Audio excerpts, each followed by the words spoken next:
one of the most renowned realtors in the San Diego area, and we're talking real estate disputes, how to go about purchasing a home, and how to avoid getting tied up in litigation. So without further ado, I'm going to ask Mr. Ashnick to tell the people about your years of experience in real estate, what you do and why you do it. Then I started doing real estate when I was in France, because I'm from France, born and raised in France, and I did real estate in France.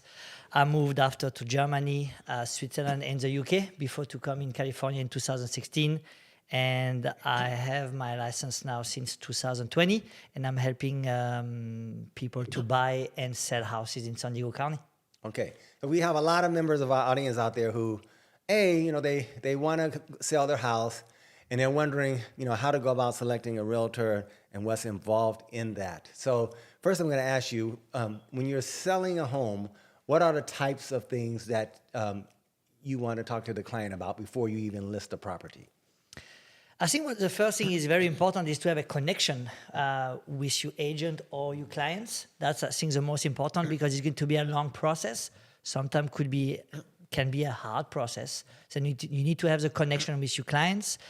And after, you have to talk about what's going on in the market and set the right expectation for the client to not over-promises and having a client who is going to be disappointed at the end. I see. So when someone wants to hire a real estate agent, is there a contract involved? What happens at the beginning of that relationship that's important? You always end up signing a contract called listing agreement. It is negotiable. I mean, you can be a 6 months, could be a 1 year, could be a 1 day, could be a 1 month. That's something you have to discuss with your agent. After, contract is very important, but at the same time, if you don't want to work with your client at some point, or the client doesn't want to work with you, the contract doesn't mean too much. Because if you don't want to work with the agent after 15 days for any reason, why having a contract? You're not going to allow the agent to show the house anymore if you don't want to work with your agent. I see. So let's look at the situation where someone maybe is a little bit distrustful of the agent, and someone is going to sell their home, right? Are there pitfalls in the contract, things to look for if you're the client that could get you into hot water if you don't pay attention to, as far as the real estate agreement? Like, for example, I had a real estate agent before, and that agent, for example, they retained someone to stage the home, and then the agreement said they would charge me for that, and then they did some advertising. The agreement said they would charge me for that. And so I don't know. I don't think that's standard, because I've actually worked with you before, and you're a great agent, and I've used you many times before, and none of that came up. So there are situations, I guess, where agents can slip things into contracts, and the seller can be unaware of that. Before to sign a listing agreement with any agent, you should have the agent do a listing presentation and set the expectation and say what he's going to do for you on the listing presentation, and what he's promising to do.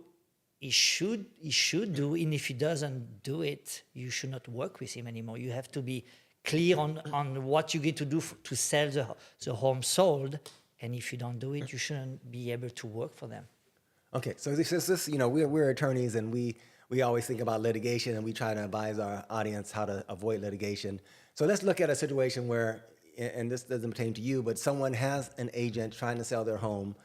I'm looking for what types of things can go wrong with that relationship. We're talking about what disputes can occur between a real estate agent who's selling your home and a person who's engaged that real estate agent to sell their home. Could be, for example, if you said, I'm going to stage a house, and you don't stage a house. Could be you say that you're going to update them every day or once a week about the showing, about the offer. Or maybe what could be worse is you get an offer, and for some reason you don't present the offer to the seller. That could be. But why would anybody do that? I do not know. I don't do that. But for some reason, some agents, they maybe want to double end the deal, means represent the seller and as well representing the buyer. Then they're going to not show the offers coming from another agent because they want to just double end on the That's transaction. terrible. It can happen. Okay, so let's. I'm trying to keep our our clients out of court. So, what happens? So, is there any rule of thumb? Is there any guarantee in the agreement about how many times an agent will do a showing for a home? Like sometimes there's people out there who hire a real estate agent to sell their home, and the agent does like one showing a month or something, and then they get upset with the agent. Is there anything they can do about that? And like I said, even you have a contract for 6 months, for example. Yes, you have to respect the contract, and you should work with the agent for 6 months. But if he doesn't show the house for once a month, you may have an issue maybe on the price, or for any reason, he should show you house at least more than once a month. But is that something that goes in the contract, or that's just a trust between the agent and the I think it's a trust. It's not on the contract that you have to show the house 10 times a month. Because if you don't have people interested in your house, he cannot show a house to someone who is not interested. Then you have to have a discussion with him and say, okay, why we don't have more showings? Why we don't have offers? It's maybe about the price. It's maybe about the condition of the house. Could be different reason. Okay, so as a good agent, as opposed to a bad agent, what can a good agent do to I guess to try to get people interested in your house? I think first you have to advertise the house on social media, because people are most of the time on social media. You need to have obviously the house on MLS. That's going to go to Zillow, Redfin, and everything. Do as much as you can open house.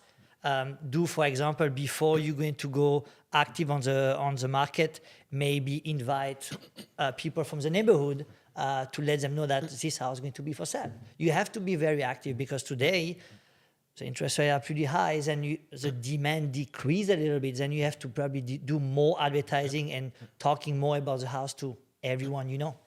So I mean, I remember one time you were selling my house, and I didn't know you were going to do that, but you actually threw a party with other agents, and you had agents come to the house. I've never had an agent do that before. I thought that was really something over the top. So do agents do that, and what was the theory behind that?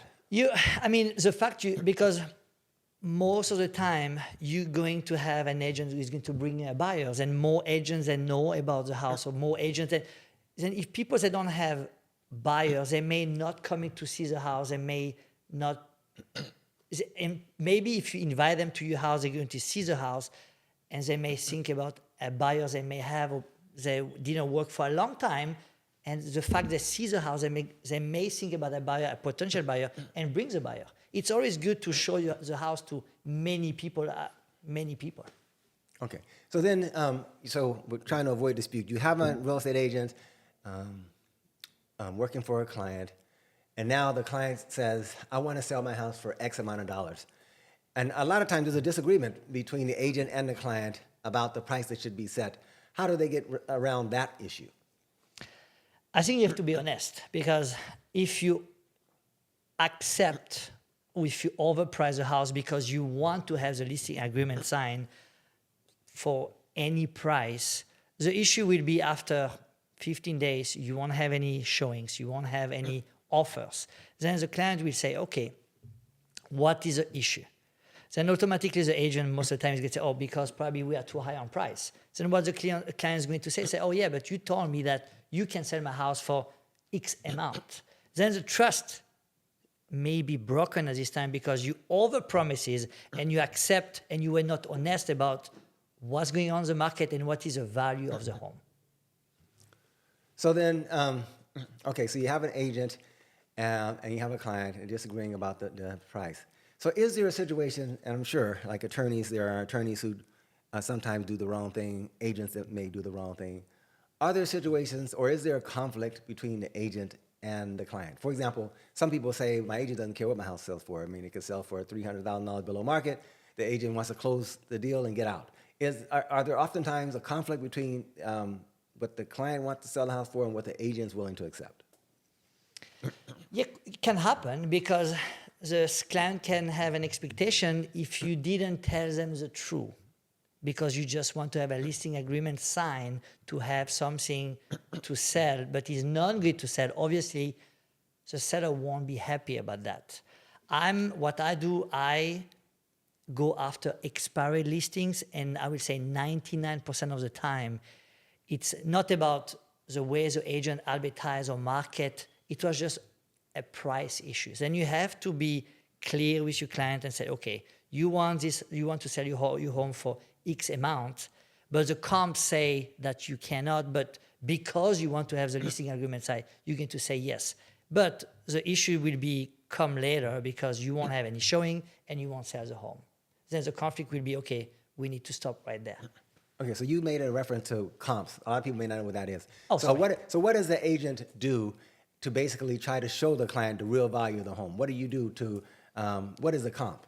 So the comps is you have to see what kind of home similar to the seller home sold recently. I would say the last 6 months. You can go to a year, but I think a year is pretty far. But at least the last 6 months, similar homes in the same neighborhood, same square feet, same condition for how much they sold for. After you go after the pending, because the pending and sold will give you like an idea what will be the value of the home. Because people, when they get to send an offer, they're always going to see what sold before or what is on pending. Pending means on the contract. A house was on the market and just went on the contract. After you have to show them what is active as well, because active listings will be your competition. Then if you list your home from this X amount, but you're going to be the highest in the neighborhood, you may have an issue too. Then it's important to see as well the active to be very competitive for your home. I see. Okay, so let's just switch gears a little bit to talk about representing the buyer. So when a buyer wants to engage with a real estate agent, is there a contract? I would say 99% of the time right now, there is no contract because we should sign a buyer agreement. And I will be honest with you, I don't do that neither, and I should. It's more about trust right now. But in August, the rules we call the NAR settlement is going to be down by August, I think 17. We're going to be obligated to have a buyer agreement signed by the buyer before we can show a house. Until now, I would say, I'm not lying, but probably 99% of the time, buyer agents, they don't have any contract with the buyer. It shouldn't be this way, but it is what it is right now. So the agent's kind of out on a limb. I mean, the client could basically switch agents on a dime, and the agent's kind of left out in the cold. Yes, and that's, and happen a lot of time, happened to me as well, that you can work for someone for months and years, and you can figure that after you didn't talk to them for 3 months, they decide to buy a house with another agent. Yes, can happen.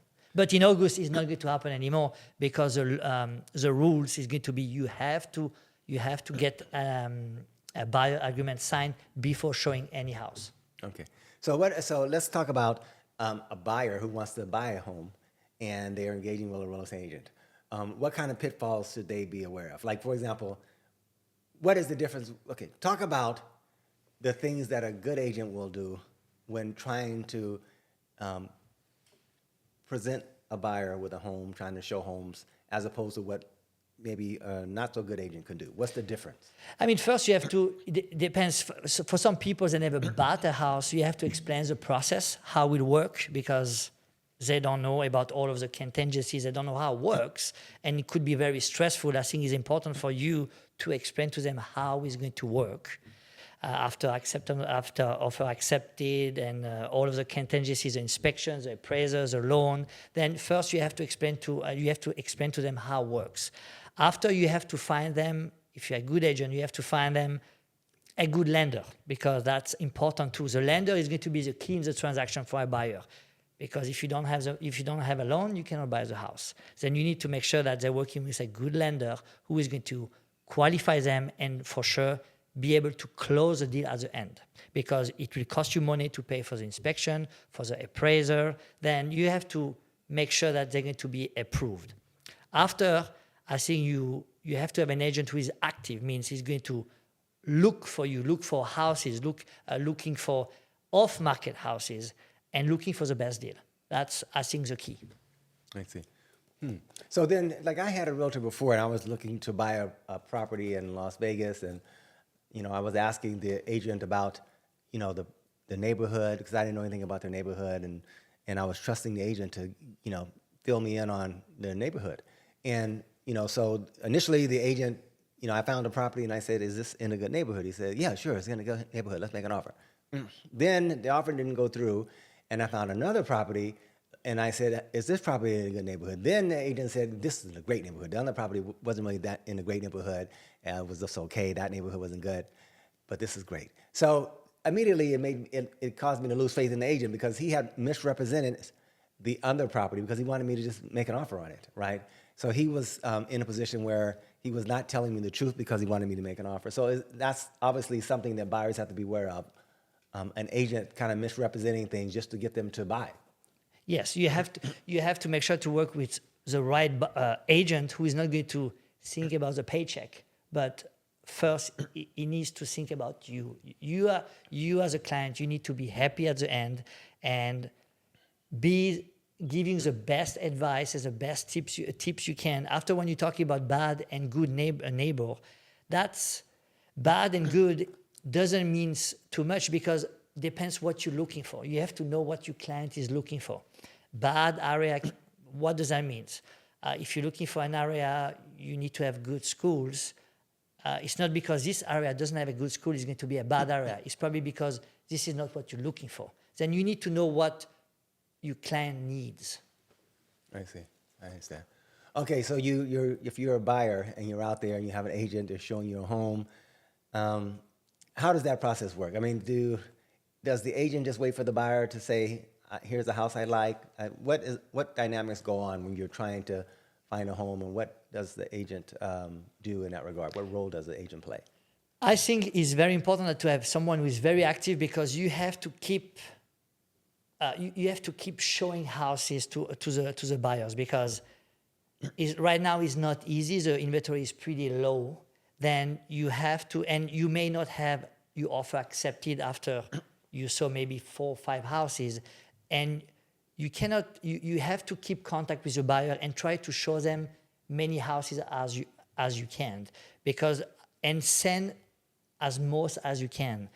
It's not easy right now to have an offer accepted because you have multiple offers on some houses, but always trying to send an offer and try to keep the buyer active and always looking for houses. Okay, but I've seen a lot of people who are looking for houses. They're unaccompanied by an agent. They say they have an agent, but the agent's not with them. Is that common where the agent just allows the buyers to go out and view the home themselves, or does the agent go most of the time, or how does it work? Yeah, it does happen. I don't do that because when I'm sending an offer, I like to see the house. And I'm here to advise you, okay? And I will prefer to tell you, I don't think it's a house for you because for this reason, you're going to make the decision at the end, but I will tell you my feeling about your need and what you want to buy. And at the end, you get to make the decision, but I'm going to tell you what I'm thinking, what is my feeling about the house, but you get to make the decision. And I think it's very important to have an opinion from someone else. Even at the end, you get to make the final decision. I see. So the clients, when you go to, I've had an agent before where the agent, doesn't disclose something that's part of the deal. What is the agent's obligation with regard to disclosures? What's the agent's duty to the client, if you can tell the audience what that is? We should disclose everything we know from the seller, because at some point when you have an offer accepted, the seller will provide a seller disclosure that explains to you what happened when the seller was living in the house, and you have to show them. Same thing for the inspection. You cannot hide something from the inspection. You cannot tell to a home inspector to not mention this defect from this house. You have to be transparent, because at the end, it's going to come back to you. Then what you know, you should tell them, because they're going to spend a lot of money. A monthly payment could be pretty high right now. Then you have to be honest with the people, with your client who's going to buy this house and pay a lot of money. So I've had a lot of agents who, in the past, they list the house, it goes into escrow, then they kind of disappear, and the lender, a lot of times, they're messing with the buyer or not giving the buyer what he or she wants, and so, what's a good agent's role in that regard, with regard to the lender, just making sure that the deal stays in place, things don't fall apart?